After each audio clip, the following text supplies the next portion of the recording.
Hello, मैं बप्पी कुमार और आप देख रहे हैं अभ्यास एडुकेयर। यदि आप इस चैनल पे नए हैं तो कृपया आप इस चैनल को सब्सक्राइब कर लीजिए, लाइक भी कर दें और शेयर भी कर दीजिए। आज मैं इस वीडियो से आपको इन्फिनेटिव के कुछ दूसरे हिस्से को बताऊंगा। दूसरे हिस्से कहने का मतलब यह है कि जो मेरा पहला वीडियो था उसमें हम लोगों ने इन्फिनेटिव, नॉन फाइनाइट, जेरंड और पार्टिसिपल इन सभी को इंट्रोड्यूस किए थे। यदि आपने उस वीडियो को नहीं देखा है अभी तक तो कृपया आप पहले उस वीडियो को देख लें। वहाँ आपकी बेसिक चीज़ें जो है कंप्लीट हो जाएंगी और तब आप इसको देखें। क्योंकि हर चीज़ जो है एक दूसरे से रिलेटेड है तो आपको बहुत अच्छे तरीके से समझ में आएंगी। तो आइए आज मैं शुरू करता हूँ इन्फिनेटिव का जो अगला हिस्सा है। कहानी शुरू करते हैं। इस कहानी को शुरू करने से पहले आपको पता होना चाहिए एडजेक्टिव और एडवर्ब के बारे में।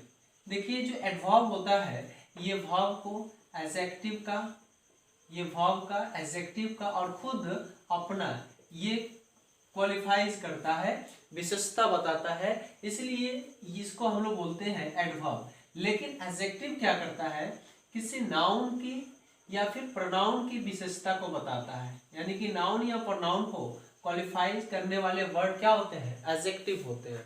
इसी से रिलेटेड कुछ यहाँ कहानी है। यदि सेंटेंस में कोई नाउन हो और उस नाउन के बाद अगर इन्फिनेटिव दिया गया हो, अगर इन्फिनेटिव दिया गया हो तो यह इन्फिनेटिव जो है इस नाउन को क्वालिफाई करता है, इस नाउन को क्वालिफाई करता है। और क्वालिफाई वर्ड क्या होते हैं, एडजेक्टिव होते हैं। और ये एडजेक्टिव इसलिए होते हैं क्योंकि ये नाउन को क्वालिफाई कर रहा है ना।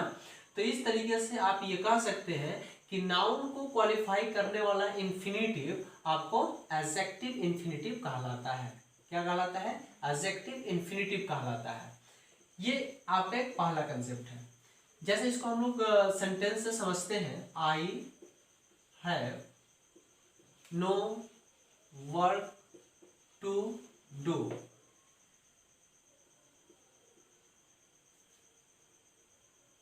She has a house to live in. Next अगर मैं लिखूं,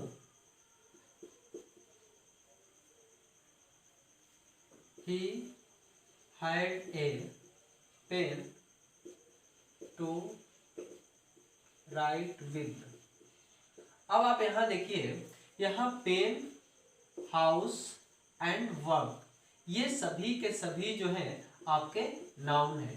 और इस नाउन के बाद ये to do, to work and to write ये इस वर्ड को क्वालिफाइज कर रहा है। और क्वालिफाई करने के वजह से इसे हम लोग एडजेक्टिव इन्फिनेटिव बोलेंगे। इसे हम लोग एडजेक्टिव इन्फिनेटिव बोलते हैं।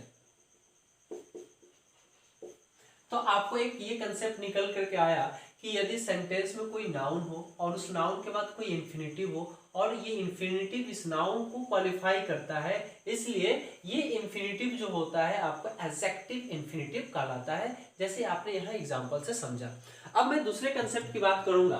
दूसरा कंसेप्ट क्या है कि यदि कोई एडजेक्टिव हो और उस एडजेक्टिव को क्वालिफाई करने वाला जो वर्ड होता है वह आपका एडवर्ब होता है। इसका मतलब कि अगर कोई सेंटेंस, किसी सेंटेंस में कोई एडजेक्टिव है, ओके, और इस एडजेक्टिव के बाद अगर कोई इन्फिनेटिव हो, अगर कोई इन्फिनेटिव हो तो ये जो इन्फिनेटिव होता है ना, इस इन्फिनेटिव को आप एडवर्ब इन्फिनेटिव बोलते हैं,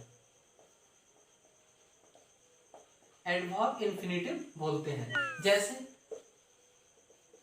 मिली इज फ्रैंक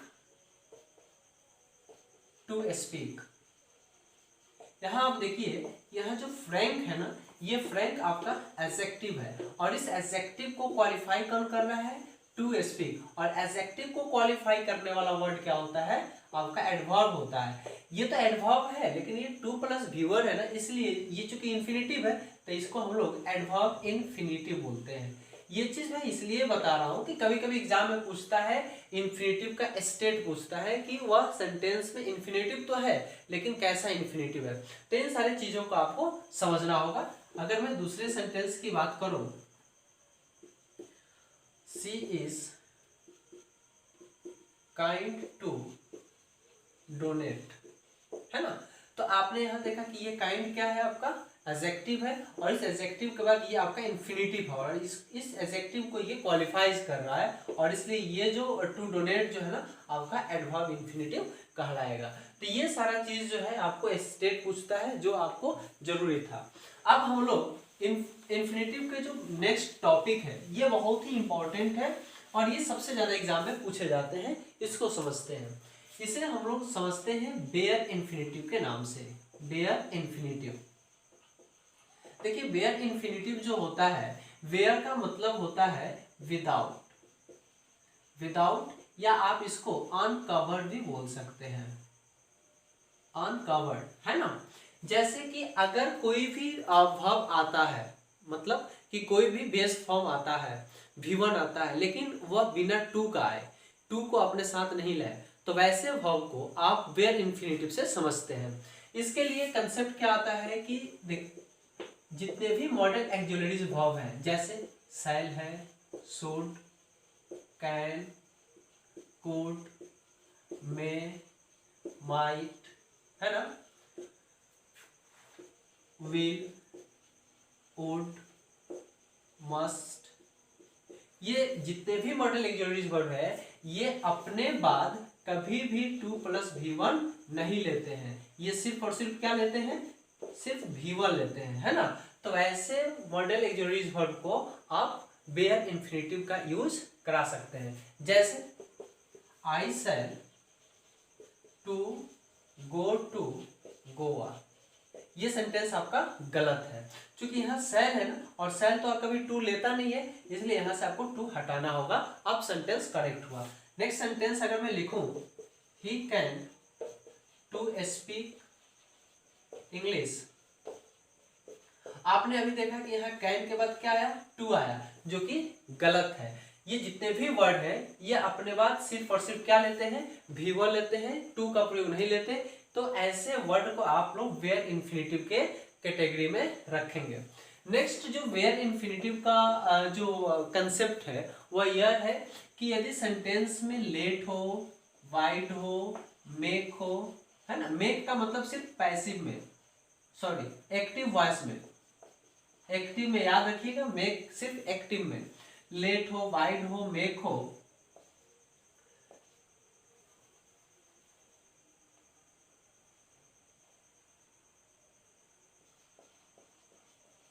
ऑब्जर्व हो, ये जितने भी वर्ड्स हैं ये सभी के सभी इसमें, और भी जैसे कि आपको डेयर नॉट आ जाते हैं वर्ड, उसके बाद जो है नीड नॉट आते हैं, नीड नॉट, है ना, ये सभी के सभी वर्ड ना अपने बाद सिर्फ और सिर्फ क्या लेते हैं, V1 लेते हैं। जैसे लेट मी गो, ये सेंटेंस आपका सही है, लेकिन अगर आप इसी को लिखते हैं लेट मी टू गो तो सेंटेंस आपका गलत होगा। नेक्स्ट अगर मैं लिखूं which makes to laugh you, ये सेंटेंस आपका गलत है, इसलिए गलत है क्योंकि यहाँ जो मेक्स है ना अपने बाद जो है ये टू का प्रयोग नहीं लेता है। तो आपका यहाँ लिख सकते हैं कि which make laugh, which makes laugh you, है ना, ये सेंटेंस आपका सही है।